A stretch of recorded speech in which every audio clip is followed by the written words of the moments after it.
Logos en el siglo XX. En filosofía se dan propiamente dos únicos tipos puros: Platón y su antípoda David Hume. Los demás se pueden repartir entre estos dos o son tipos mixtos. En ambos lados hay una filosofía de logos, aunque de naturaleza fundamentalmente distinta. El logos que viene de Platón y llega hasta Hegel es completamente distinto del que viene de Hume. También para Hume hay verdades de razón y también se da en él, como antes en Locke, un remedio de las ideas basadas en principios lógicos superiores. Pero el logos que opera en el empirismo no es el principio de toda verdad, ni razón del mundo, ni pensamiento de Dios, ni hijo de Dios, ni movimiento autónomo del espíritu, sino un remedio, hijo del pensamiento o incluso hijo de la imaginación. Encontramos hoy en este logos, primeramente, ahí donde menos podríamos esperarlo, en el círculo de la logística moderna, y luego donde realmente era natural encontrarle, en el neopositivismo y en los analíticos del lenguaje. Repitiendo, encontramos hoy este logos primeramente ahí donde menos podríamos esperarlo, en el círculo de la logística moderna, y luego donde realmente era naturalmente encontrarle, en el neopositivismo y en los analíticos del lenguaje.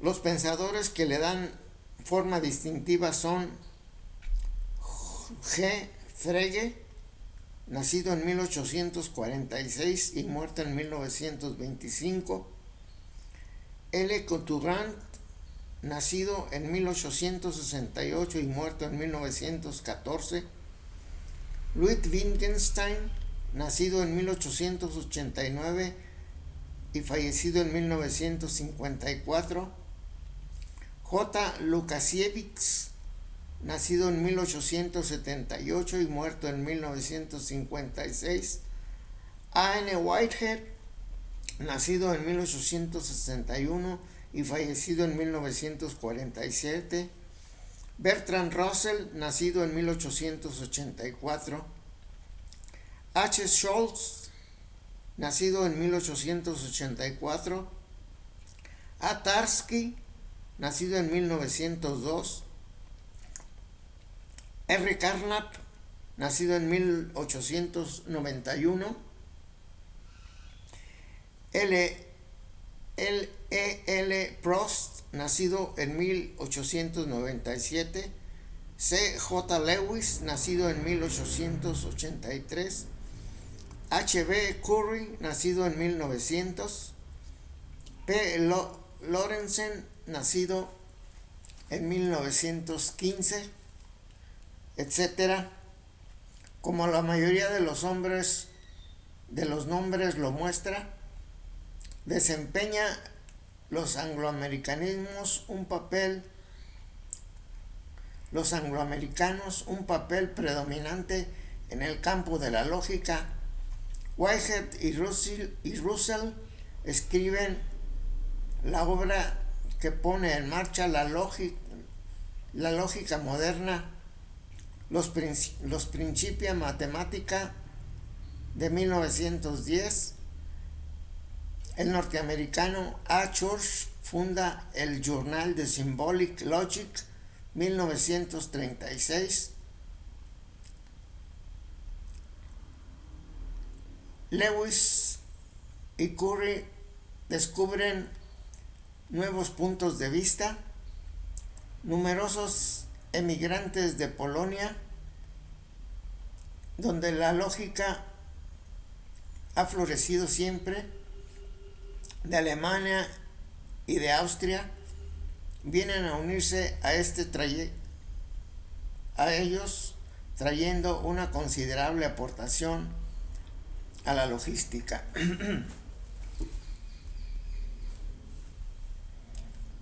Significado de la logística. ¿Qué es propiamente la logística? En primer lugar, una continuación de la lógica clásica.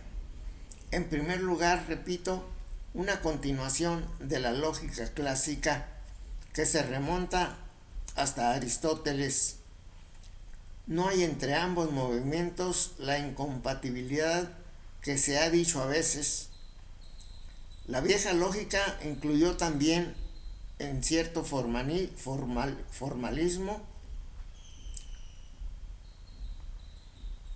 de combinación de conceptos, pues Aristóteles les pudo ya mencionar que el pensamiento y la palabra humana no van nunca separados, sino que se sujetan a determinadas formas y fórmulas comunes, solo que en la lógica moderna el formalismo es llevado mucho más lejos. La logística es puro formalismo y funcionalismo de las significaciones, tomadas estas meramente en su sentido lógico, sin tener en cuenta los objetos significados. Mientras que en el Leibniz la característica universales incluía aún como imprescindible una relación a las esencias. La moderna logística discurre en pura técnica de combinaciones en la que el es no connota ya al ser, sino que expresa solamente la pura función intralógica sintáctica, algo así como el es de una ecuación algebraica o en un enunciado sobre la jugada o en un enunciado sobre las jugadas de una partida de ajedrez. Las expresiones son simbolizadas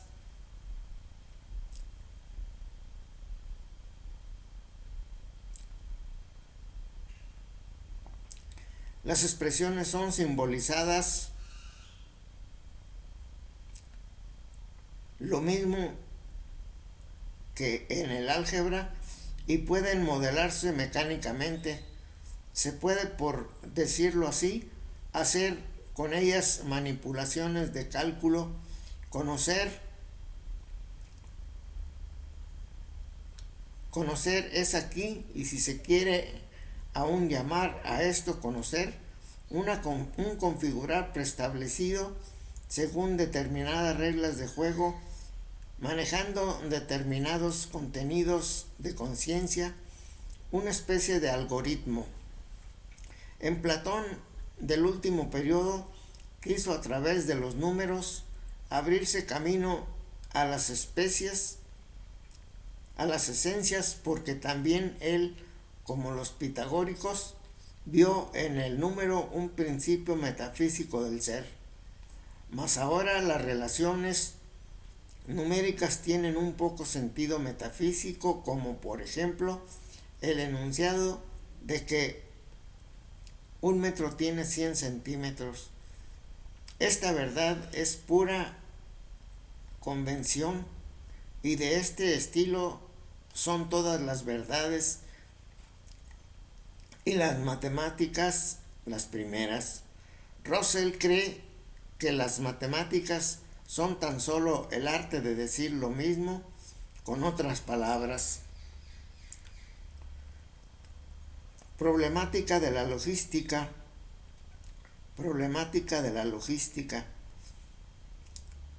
De tales afirmaciones se deduce para la logística la pretensión de ser algo más que un mero instrumento del pensamiento y de la ciencia. Hay la tendencia a vincularla más a la ciencia que los conceptos. Bertrand Russell habla en general de un atomismo lógico con su inequívoco entronque con Hume para el que el espíritu es un haz de percepciones. Después hablará John Stuart Mill más radicalmente de una química mental. No es una pura casualidad el que la logística desempeñe un papel tan importante en el mundo anglosajón.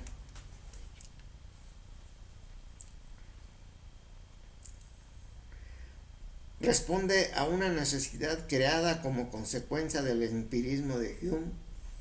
Si pensar es solo un asociar imágenes y el objeto se agota en esta asociación, se irá consecuentemente más allá de las leyes de asociaciones meramente psicológicas.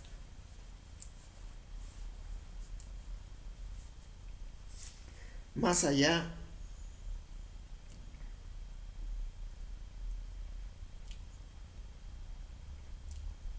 repito, si pensar es solo un asociar imágenes y el objeto se agota en esa asociación, se irá consecuentemente más allá de las leyes de la asociación meramente psicológica.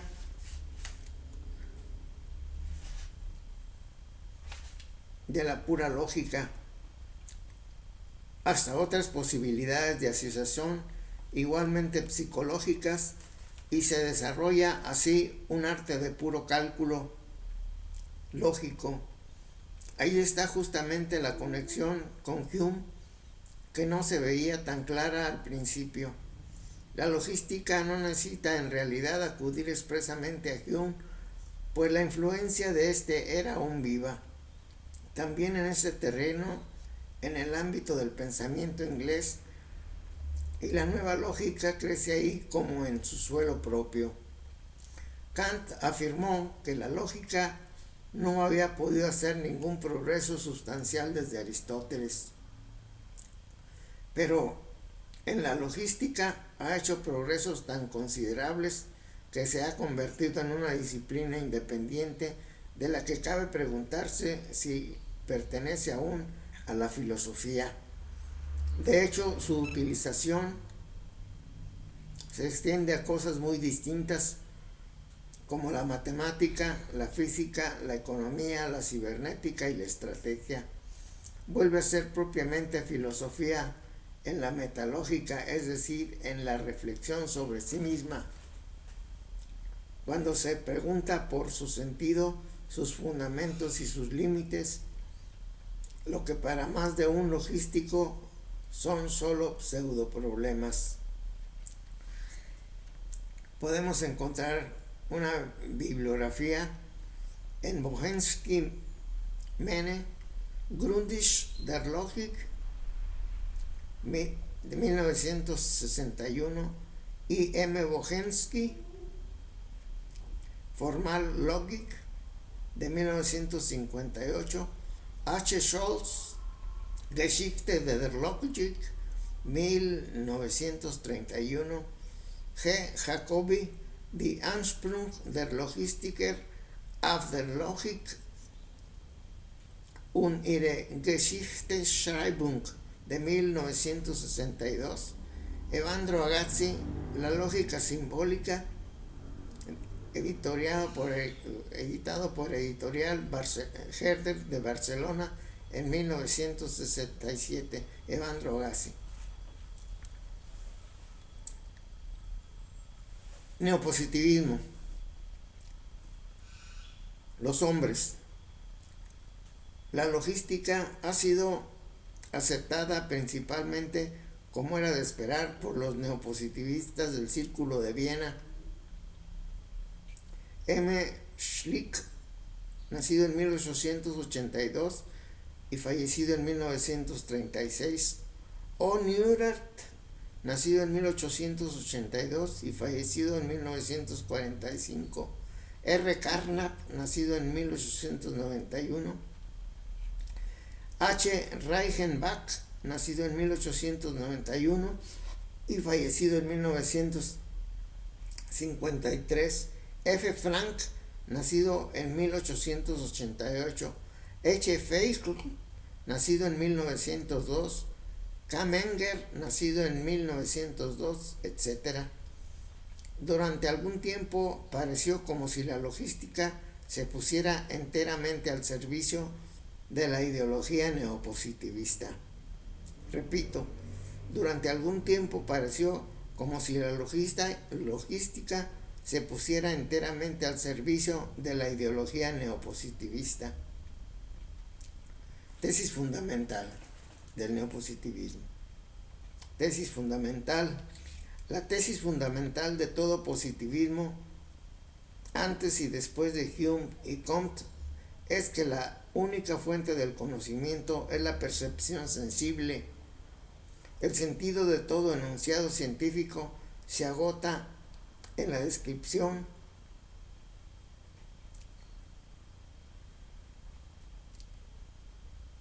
y ulterior transformación de los datos sensibles. Y ulterior transformación de los datos sensibles. En esto y solo en esto consiste su verificabilidad. No existen para el neopositivismo verdades a priori superiores al sentido, portadoras de una estructura eterna y necesaria del ser. Nuestros conceptos, proposiciones y lo que llamamos verdades no son sino admisiones convencionales que resisten o no la verificación del sentido único decisivo. Si se habla alguna vez de un a priori, es lo más como una hipótesis. No se da otro sentido. Algo, por ejemplo, como esencia, principio del ser u ontologías fundamentales a priorísticas. Por eso son sin sentido todos los enunciados sobre Dios, alma, causa primera, finalidad, trascendencia, etc. Todos los problemas relacionados con estos conceptos son pseudoproblemas para ellos. La misión de la filosofía es solo descubrir las reglas técnicas del juego con las que pueda uno transformar los datos sensibles mediante riguroso cálculo lógico, mediante análisis y sintaxis. Por ahí se acerca mucho la filosofía a las ciencias particulares y adquiere un contenido concreto y comparable. La alegría por el hallazgo de la bella técnica del cálculo lógico aplicado al lenguaje significativo no impidió que viniera a hacerse problema lo que era la base de partida para nuevas combinaciones, los llamados principios de protocolo que describen lo dado en la experiencia sensible. Aquí, como luego también en la verificabilidad, tenía el es un sentido evidentemente distinto, no el puro lógico asociativo, y habría que hacer caso omiso de él. Como esto volvieron los viejos problemas gnoseológicos y metafísicos que primero habían sido declarados pseudoproblemas. Los ha abordado después de un modo particular H. Reichenbach frente a la praxis del Círculo de Viena. La discusión suscitada en los círculos positivos aferrados primero al dato sensible ha llevado al conocimiento de que en el supuesto dato se comprende ya una serie de factores que nada contienen originariamente de sensible, sino que advierten a priori a la intuición sensible, tales como unidad, identidad, diversidad, semejanza, totalidad, etc., y que no son meras convenciones, pues hay que suponerlos para la formación de convenciones. Con esto el positivismo se ha refutado a sí mismo. Más tarde se dieron terreno las tendencias antimetafísicas y apareció el llamado positivismo lógico, atento principalmente al análisis del lenguaje. Biografía del neopositivismo. J.R. Weinberg, Examen del positivismo lógico, de Madrid en 1959. R. Druys, Repertorio bibliográfico de la filosofía de la ciencia, la filosofía neopositivista, teoría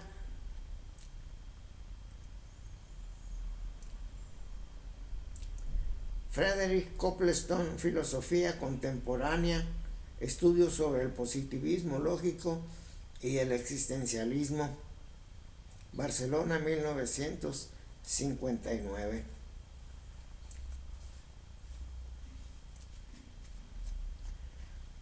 Filosofía analítica.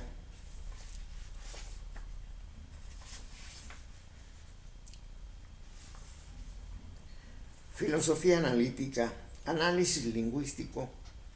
La filosofía inglesa es en nuestros días casi exclusivamente filosofía del lenguaje, linguistic analysis.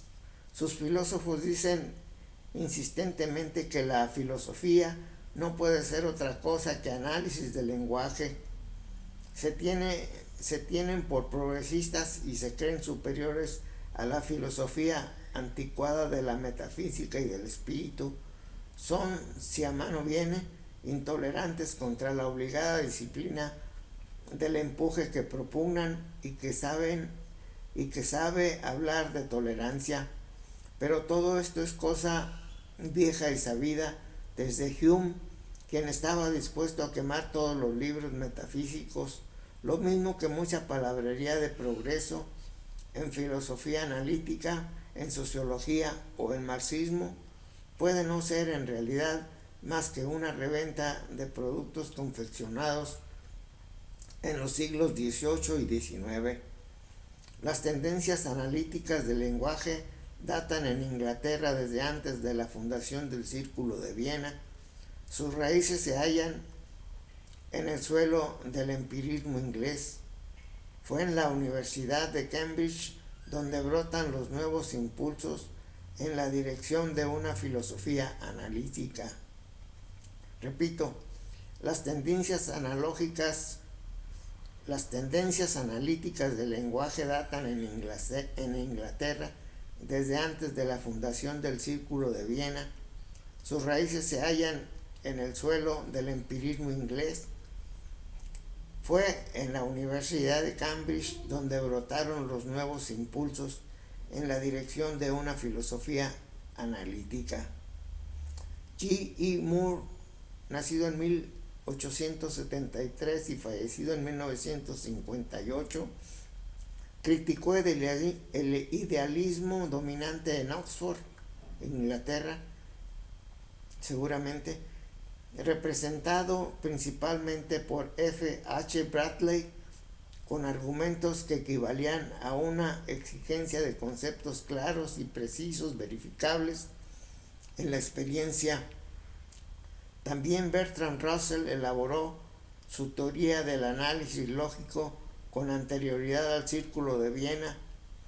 Lo mismo se puede decir de Ludwig Wittgenstein, nacido en 1899 y fallecido en 1954, autor del renombrado Tractatus Logico-Philosophicus de 1921 y el más alto representante de la filosofía inglesa contemporánea.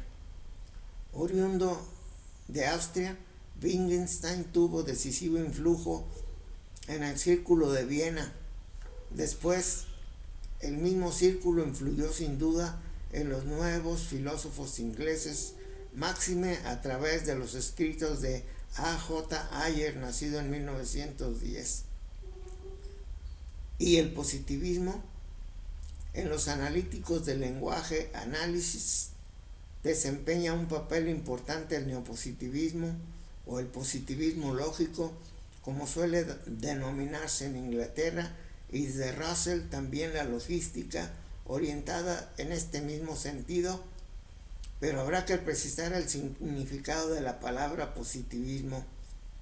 Si positivismo significa que todo conocimiento de la realidad se lleva a cabo en definitiva a través de la experiencia sensible y de las ciencias particulares, todos los analíticos son desde luego positivistas, pero si positivismo quiere decir que toda metafísica carece de sentido, no podrá hacerse aquella afirmación general, pues algunos comprenden ya los límites del positivismo. Si se exceptúan los radicales, como por ejemplo B. G. Ryle, nacido en 1900, la primera tendencia antimetafísica se ha mitigado. O sea, tienen que admitir principios metafísicos. Esto lo digo yo. El intento, la proposición de que toda filosofía debe ser análisis del lenguaje, admite varias interpretaciones. Los analíticos ingleses pretenden que toda filosofía ha sido siempre análisis del lenguaje. Cuando Platón, por ejemplo, trata de definir conceptos como bueno o verdadero, no hace otra cosa que descomponer el lenguaje en sus diversos elementos de contenido. Esto no se podrá negar, mejor dicho, no se podrá negar que este es su punto de partida. En realidad, la filosofía ha hecho y debe hacer siempre eso, ya que muchas teorías filosóficas estriban solo en una errónea interpretación de lo que se ve y de lo que se dice,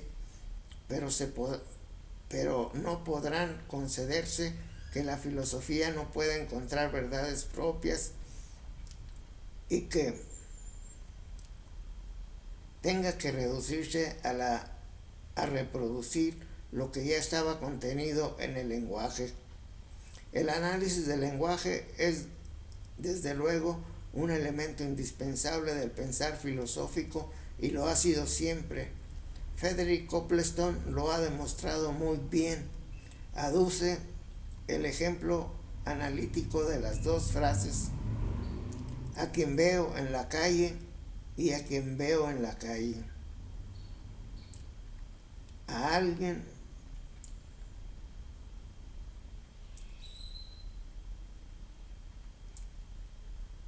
Federico Copleston lo ha demostrado muy bien. Aduce el ejemplo analítico de las dos frases: a alguien veo en la calle y a nadie veo en la calle. Gramaticalmente estas dos frases son iguales, pero de una calidad lógica completamente distinta, pues el alguien a quien veo es distinto del nadie a quien también veo. Se ha alabado mucho a Bertrand Russell por el descubrimiento de esta diferencia lógica, pero Copleston advierte que eso había sido ya observado y dicho por Anselmo de Canterbury al explicar la nada de que se habla en la creación del ex nihilo.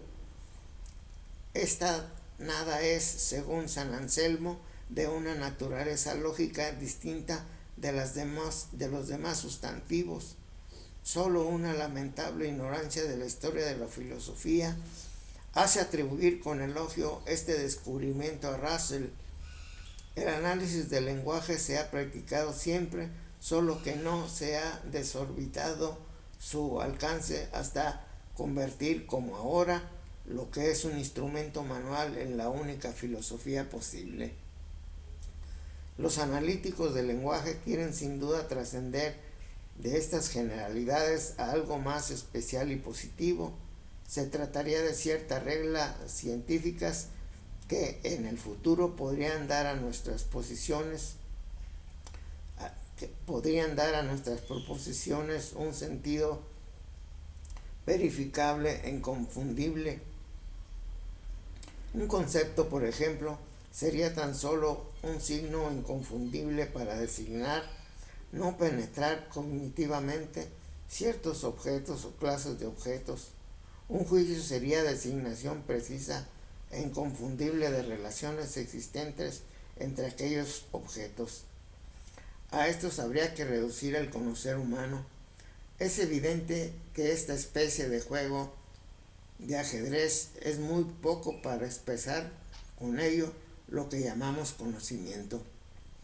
Los analistas se vieron en la necesidad de poner a punto e interpretar con más corrección el lenguaje antes de montar su teoría sobre él. Así se intenta entender también el sentido de los enunciados dentro del espíritu del juego lógico. Las primeras prescripciones es que un enunciado se debe construir con el arreglo a las leyes sintácticas del lenguaje. Se puede decir: el caballo come, pero no come. Se puede decir: el caballo come, pero no come. La frase de Heidegger, la nada nadifica, es por eso una frase ya en su raíz sin sentido. La nada tiene en esta proposición la forma de un sustantivo real sin serlo. Entre las reglas de la verificación está en primer lugar el que se aduzca un signo empírico para el objeto de que se habla. La problemática. Aquí se dividen las opiniones. Los radicales dicen: puesto que para Dios lo incondicionado, el fundamento del mundo, el verdadero ente real, etc., no se pueden dar estos signos empíricos. Tales palabras carecen de sentido. Por eso los problemas metafísicos son pseudoproblemas. No todos los analíticos del lenguaje advierten que al exigir la verificabilidad, los datos sensibles e incluso el hablar de frases con sentido o aún solo de frases correctas se plantea ya sin quererlo, pero inevitablemente, problemas eminentemente filosóficos y metafísicos, pero algunos lo ven. Estos critican las tesis radicales, pero en general las sombras de Hume se proyectan sobre esta clase de filosofía, y cuando en ella se habla de lógica, su logos es demasiado pobre para tocar lo que fue el verdadero espíritu de la filosofía occidental. El logos positivista es solo una sombra del logos viviente, un logos típico de lo mucho de inauténtico que arrastra nuestro siglo. Al final de cada cultura la angustia humana toma tierra en virtuosos trucos malabares. Poesía, música pura, pensamiento puro. En el último hombre que se liberó ya de toda fe, de toda ilusión, que no espera ya ni teme nada, el barro de que fue formado se convierte en espíritu, pero el espíritu no tiene ya de dónde echar sus raíces y alimentarse. El último hombre está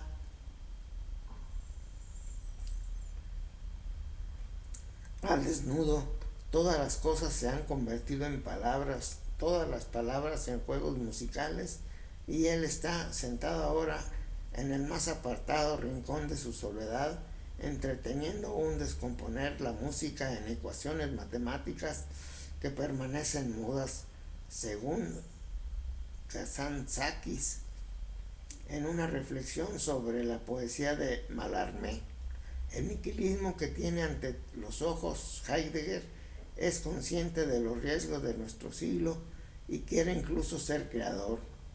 El nihilismo que emerge del nominalismo y del empirismo aparece en querer permanecer en la desnudez de la palabra, pues juega con palabras que son solo cáscaras sin sustancia dentro. Bibliografía de logos en el siglo XX y del positivismo.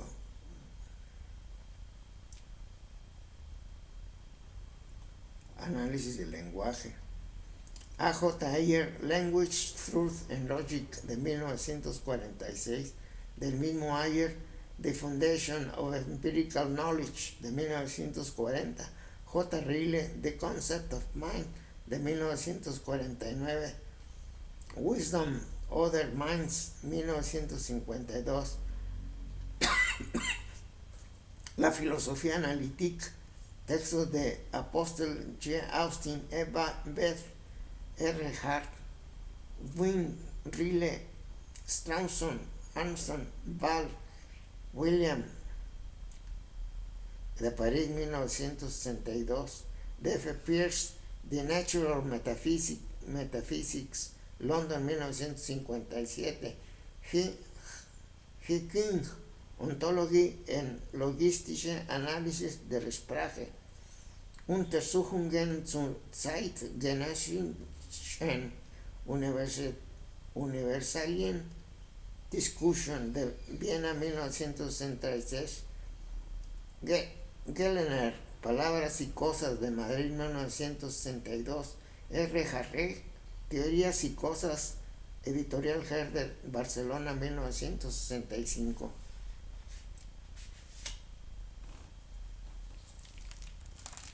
Bueno, pues estos son una lectura de logos en el siglo XX. Pues podemos entender por logos el conocimiento racional de las cosas, o la idea razonada de una cosa, o ciencia de algún tema específico. El logos en el siglo XX estuvo principalmente caracterizado por análisis lingüísticos y análisis matemáticos, fundamentalmente de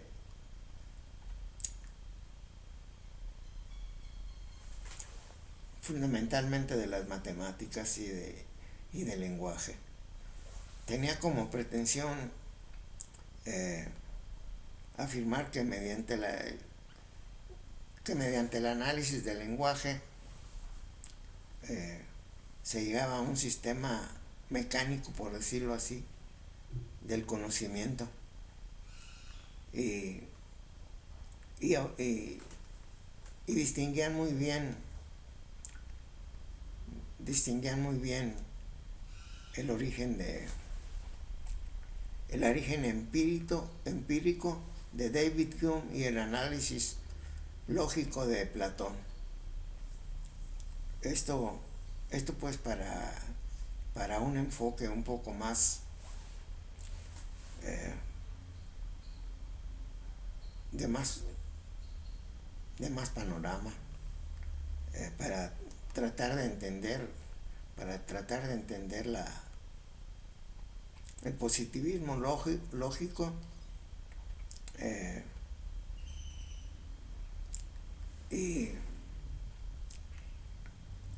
el análisis del lenguaje.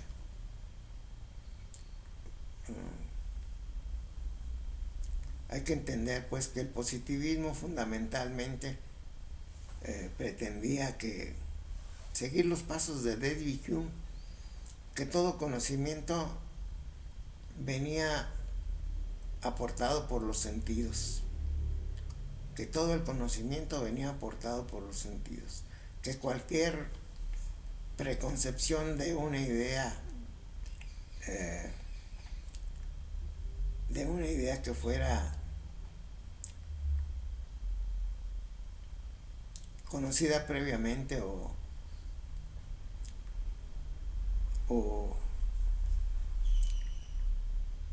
un sistema de ideas anterior a la realidad que viniera, pues no era posible, porque se caía en posiciones que excluían el conocimiento que aportaban los sentidos, y como en cierta forma quería Platón, eh, algo que en cierta forma quería Platón era indicarnos que las ideas eran ideas innatas en el hombre. Y Bertrand Russell, pues una posición completamente opuesta en el sentido, David Hume una posición completamente opuesta en el que decía que el conocimiento solo se podría generar a partir de los sentidos. Y esa fue su posición filosófica, y la tomó contra las ideas metafísicas, contra las ideas teológicas. Y Louis Wittgenstein llegó a decir: de lo que no podemos hablar debemos de pasar por encima de esos, pasar sin tocarlo. Si de eso no podemos hablar en un sentido positivista,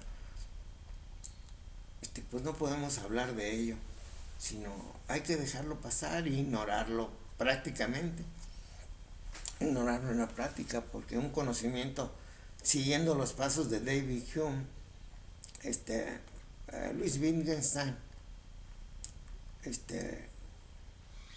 dijo: de lo que no podremos hablar, lo dijo en alemán naturalmente, de lo que no podemos hablar debemos de pasar, no hacerle caso e ignorarlo prácticamente, porque todo el conocimiento para los positivistas venía de los sentidos, trazada esa ruta por David Hume a principios de la Edad Moderna. Y pues eso no era tampoco nuevo, porque todos esos problemas de análisis del lenguaje matemático, por eso Kant pudo decir que no sea, en la lógica clásica y tradicional de Aristóteles no se pudo avanzar más, porque la lógica de Aristóteles ya era una ciencia perfecta y terminada, y no admitía ninguna adición de progreso, porque ya no se podía, era un sistema lógico exhaustivamente examinado, exhaustivamente propuesto, y lo más lógico en lo que respecta al encuentro con las verdades, que podrían ser verdades empíricas basadas en la experiencia o basadas en el razonamiento, porque se puede tener verdades basadas en el razonamiento, un razonamiento lógico muy contundente. Pero pues los positivistas lógicos, un poco esnovismo, un poco de darse caché, pues dijeron: pues vamos a insistir en el análisis lógico y positivista, y el conocimiento no viene de ideas preconcebidas, de ideas innatas, sino viene del conocimiento, que aportan los sentidos. El empirismo de David Hume alentó pues a todos los filósofos, incluido Bertrand Russell y Louis Wittgenstein. Todos quisieron, pues por esnovismo, por presumir, por inventar algo, quisieron descubrir el agua tibia.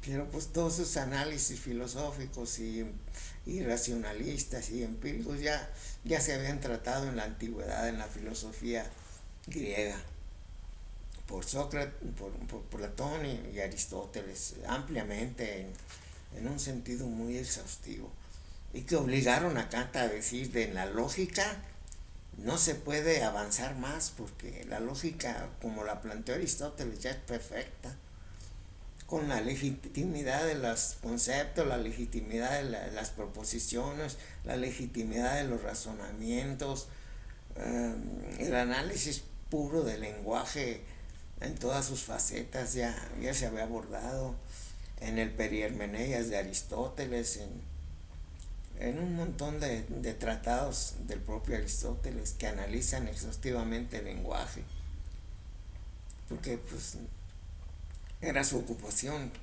como hombres de ciencia de aquel entonces, era su ocupación, y no tenían la intención de de destacar como grandes matemáticos ni grandes analistas del lenguaje, como lo tienen ahora los filósofos modernos y contemporáneos, pues lo sienten como obligación crear algo a huevo novedoso, pero pues eso pues sí, sí es bueno, pero pues ¿para qué quiere uno descubrir el agua tibia otra vez?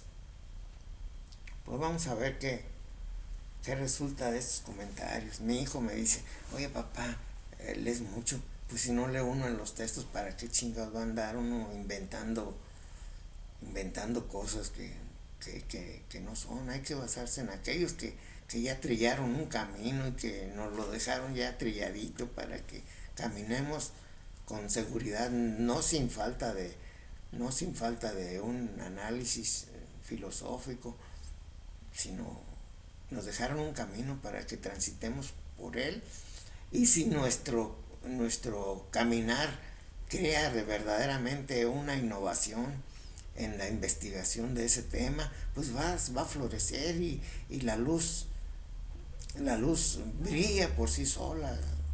Y quererla apagar como al sol no se puede, no se puede. Tienen luz propia, tienen evidencia propia, tienen todas las características propias para aportarnos una apodicticidad, apodíctico, apegado a la verdad, sin pretender tener un conocimiento angelical o divino, bueno, ni racional humano perfecto, sino un conocimiento cuyas probabilidades, que ya insistía David Hume, eran más altas o más bajas. Digo, sin ser escépticos, porque pues hay evidencias que son innegables, como metal dilatatur calore, el metal se expande con el calor.